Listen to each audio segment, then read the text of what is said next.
नमस्कार, स्वागत है साहित्यिक झरोका चैनल पर।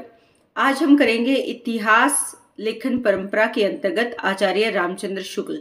जैसा कि आप जानते हैं कि हम हिंदी साहित्य इतिहास लेखन की परंपरा कर रहे हैं और अलग अलग विद्वानों के बारे में मैं आपको यहाँ पर बता रही हूँ। सबसे पहले जैसे हमने गारसादा तासी के बारे में किया था, शिव सिंह सेंगर के बारे में, जॉर्ज गिरियर्सन और उनके बाद मिश्र बंधुओं तक हम कर चुके थे। आज हम जानेंगे आचार्य रामचंद्र शुक्ल और उनके द्वारा लिखित इतिहास के बारे में। तो देखिए, आचार्य रामचंद्र शुक्ल की अगर बात करें तो इनका जन्म काल क्या है, 11 अक्टूबर 1884 ईस्वी है। इनकी देहांत या मृत्यु की अगर बात करें तो 2 फरवरी 1941 ईस्वी है। अब इनकी प्रमुख रचनाओं की अगर बात करें तो हिंदी साहित्य को जो इनकी प्रमुख रचनाएं हैं वो कौन सी है? पहली इनकी है हिंदी साहित्य का इतिहास, सबसे महत्वपूर्ण रचना है जो कि 1929 ईस्वी में लिखी गई। दूसरी इनकी रचना है रस मीमांसा, ये सैद्धांतिक समीक्षा है। तीसरी गोस्वामी तुलसीदास, महाकवि सूरदास, व्यवहारिक समीक्षा है ये। पांचवी जो इनकी रचना है चिंतामणि, 4 भागों में संकलित इनके निबंध हैं। और छठी रचना कौन सी है? विश्व प्रपंच, ये दर्शन पर आधारित रचना है। अगर इनके काव्य संग्रह की बात करें तो मधु स्रोत नाम से इनका काव्य संग्रह है। इन्होंने संपादन कार्य भी बड़ी कुशलता से किया, जिसमें जयसी ग्रंथावली का संपादन किया और दूसरा नागरी प्रचारणी जो पत्रिका थी उसका संपादन कार्य भी इन्होंने बखूबी किया। उसके बाद सच्चे अर्थों में अगर देखें तो हिंदी साहित्य इतिहास लेखन की परंपरा में जो मूल योगदान देखें तो आचार्य रामचंद्र शुक्ल का हम मान सकते हैं, क्योंकि इनसे पहले जो विद्वान थे उनका प्रयास भी कुशलता पूर्वक रहा, या उन्होंने भी इस परंपरा को आगे बढ़ाने में एक कड़ी के रूप में या एक महत्वपूर्ण भूमिका के रूप में अपने ग्रंथों को दिया है। लेकिन आचार्य रामचंद्र शुक्ल ने उनको परिष्कृत किया, शुद्ध किया। जो कमियां और खामियां अब से पहले के साहित्य में रह रही थी उनको इन्होंने दूर किया। तो ये एक मील का पत्थर साबित हुआ हिंदी साहित्य इतिहास लेखन में इनकी जो रचना थी। और रचना का नाम क्या था? हिंदी साहित्य का इतिहास। ये क्या है? इनकी रचना है।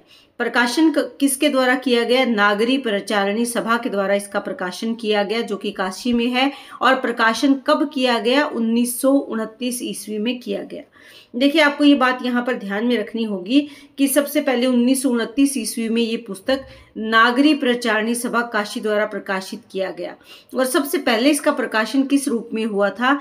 हिंदी शब्द सागर की भूमिका के रूप में इसका प्रकाशन हुआ। और इसी वर्ष के मध्य में उस भूमिका के आरंभ और अंत में बहुत सी बातें और जोड़कर आचार्य शुक्ल ने इसे स्वतंत्र पुस्तक के रूप में प्रकाशित कर दिया। पहले जो हिंदी शब्द सागर लिखा जा रहा था, इसकी भूमिका में आचार्य रामचंद्र शुक्ल की जो हिंदी साहित्य का इतिहास है, इन विचारों को भूमिका के रूप में लिया गया। लेकिन बाद में कुछ और सामग्री इसमें आचार्य रामचंद्र शुक्ल ने जोड़ी और उसे एक किताब या एक पुस्तक के रूप में प्रकाशित करवा दिया। उसके बाद 1940 ईस्वी में दोबारा से इसका एक संशोधित संस्करण सामने आया।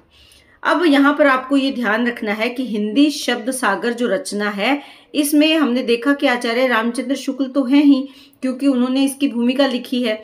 इसके साथ अन्य 2 विद्वान जो शामिल थे वो भी आपको ध्यान में रखने हैं। वो कौन थे? बाबू श्याम सुंदर दास थे और रामचंद्र वर्मा। आचार्य रामचंद्र शुक्ल को तो हम समझ ही चुके हैं कि उन्होंने हिंदी शब्द सागर की भूमिका में अपने लेखन कार्य की कुशलता उसमें दिखाई थी और उसी को लेकर उन्होंने हिंदी साहित्य के इतिहास की रचना की है। तो हिंदी शब्द सागर की भूमिका, हिंदी शब्द सागर की रचना में 3 विद्वानों का महत्वपूर्ण योगदान है। उसमें पहले हैं बाबू श्याम सुंदर दास, दूसरे आचार्य रामचंद्र शुक्ल और तीसरे कौन है? रामचंद्र वर्मा है। अब बात करें कि जो आचार्य रामचंद्र शुक्ल का ग्रंथ है, देखिए इन्होंने वैसे तो बहुत सारी रचनाएं लिखी, लेकिन हिंदी साहित्य का इतिहास जो 1929 में लिखा, ये सबसे महत्वपूर्ण रचना है इनकी, जो साहित्य इतिहास लेखन परंपरा में आती है। अब इसकी विशेषताओं की अगर बात करें तो इस पुस्तक में लगभग 1000 कवियों के जीवन चरित्र को शामिल किया गया है। कवियों की संख्या के बजाय उनके साहित्यिक मूल्यांकन को महत्व दिया। इन्होंने ये नहीं सोचा कि मैं बहुत ज्यादा कवियों को शामिल करूं, बल्कि उन कवियों को लिया जिन्होंने साहित्य में कुछ ना कुछ महत्वपूर्ण योगदान दिया हो। कम महत्व वाले जो कवि थे उनको यहाँ इन्होंने जगह नहीं दी। कवियों के काव्य निरूपण में आधुनिक समालोचनात्मक दृष्टिकोण को अपनाया है। यानी इनके लेखन कार्य का में जो दृष्टि थी या पद्धति या शैली कौन सी थी, आधुनिक समालोचनात्मक दृष्टिकोण को इन्होंने शामिल किया है। कवियों एवं लेखकों की रचना शैली का वैज्ञानिक विश्लेषण भी किया गया है। जो कवि थे उनकी रचनाएं कैसी थी और किस शैली में थी, उस शैली का वैज्ञानिक विश्लेषण भी इन्होंने किया है। इसमें प्रत्येक काल या शाखा की सामान्य प्रवृत्तियों यानी सामान्य विशेषताओं का वर्णन कर लेने के बाद उससे संबद्ध प्रमुख कवियों का भी किया है।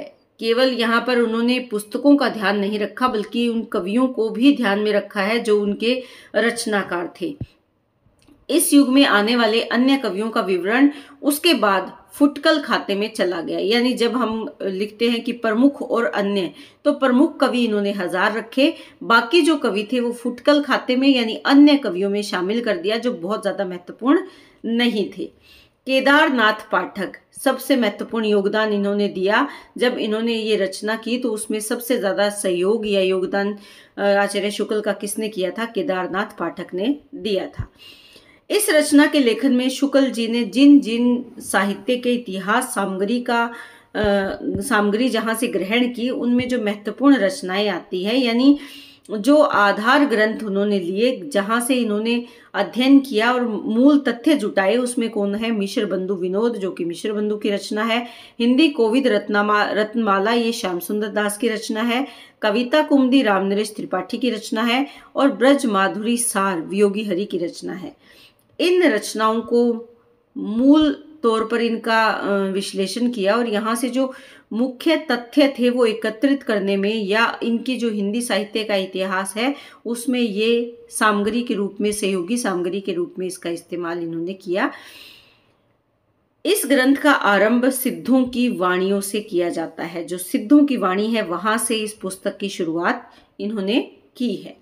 अब बात करते हैं काल विभाजन की। देखिए, आचार्य रामचंद्र शुक्ल का काल विभाजन हिंदी साहित्य में सबसे महत्वपूर्ण काल विभाजन माना जाता है और इसे सर्वसम्मति से स्वीकार भी किया जाता है। आचार्य शुक्ल ने हिंदी साहित्य के 900 वर्षों के इतिहास को 4 सुस्पष्ट कालों में वर्गीकृत किया है जो आज सभी के द्वारा मान्य है। उसमें सबसे पहला आता है, देखिए इनकी खासियत क्या है कि इन्होंने समय काल के साथ साथ उस समय के साहित्य लेखन की जो विशेषताएं थी उसको भी इन्होंने शामिल किया है।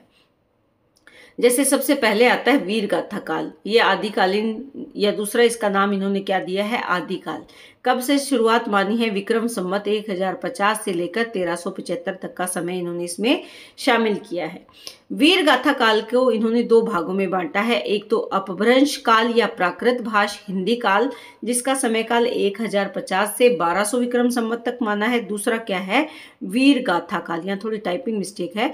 वीर गाथा काल, जिसका समय काल इन्होंने 1200 से लेकर 1375 विक्रम संवत स्वीकार किया है। दूसरा आता है इनका पूर्व मध्य काल। पूर्व मध्य काल को इन्होंने क्या कहा है? भक्ति काल भी नाम दिया है। ये समय काल इन्होंने माना है विक्रमी संवत 1375 से लेकर विक्रमी संवत 1700 तक इन्होंने समय काल इसका माना है। उसके बाद मध्यकाल को 2 भागों में, ये मध्यकाल है जिसको पूर्व मध्यकाल और उत्तर मध्यकाल में इन्होंने विभाजित किया है। और उत्तर मध्यकाल उसकी प्रवृत्ति के आधार पर उसे रीतिकाल का नाम दिया है। विक्रमी संवत 1700 से लेकर विक्रमी संवत 1900 तक इसे इन्होंने स्वीकार किया है। गद्य काल, जिसे इन्होंने आधुनिक काल भी कहा है, विक्रमी संवत 1900 से लेकर विक्रमी संवत 1984 तक के समय काल को इन्होंने इसमें शामिल किया है। और इसे भी आगे इनके 3 भागों में इसको विभाजित कर दिया है। पहला प्रथम उत्थान, द्वितीय उत्थान और कौन सा? तृतीय उत्थान। यानी आधुनिक काल या गद्य काल को भी 3 भागों में इन्होंने विभाजित किया है। इसके साथ जो भक्ति काल है इसको भी इन्होंने 4 भागों में विभाजित किया है। ये भी आप यहाँ पर ध्यान में रख सकते हैं। भक्ति काल की पहले 2 मुख्य काव्य धाराएं मानी है, निर्गुण काव्य धारा और दूसरी क्या है? सगुण काव्य धारा। निर्गुण काव्य धारा को इन्होंने 2 भागों में विभाजित किया है, जिसमें पहली है ज्ञानाश्रयी काव्य धारा जो संत काव्य से जुड़ी हुई है, जिसके प्रमुख कवि कबीर हैं। दूसरी है प्रेमाश्रयी काव्य धारा जो सूफी काव्य है, जिसके प्रमुख कवि कौन है? जायसी हैं। उसके बाद ये हो गई पहली जो निर्गुण काव्य धारा है। दूसरी इन्होंने क्या मानी है? सगुण काव्य धारा।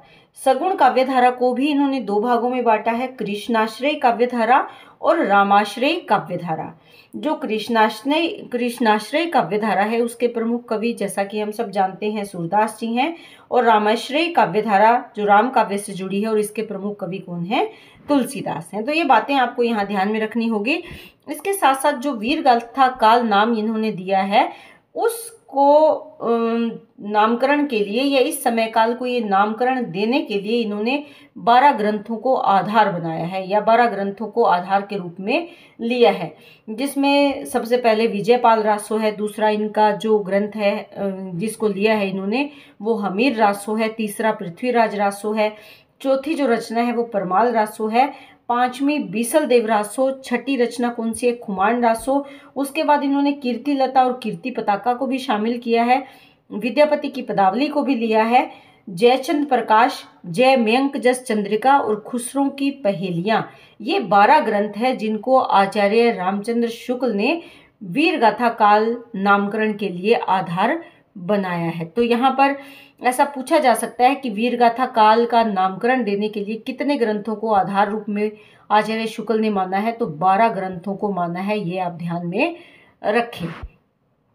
तो उम्मीद करती हूँ कि ये जो आचार्य रामचंद्र शुक्ल के बारे में जो जानकारी मैंने आपको दी है ये आपके लिए उपयोगी सिद्ध होगी। तो इसी के साथ बहुत बहुत धन्यवाद। इसी तरह चैनल से जुड़े रहें।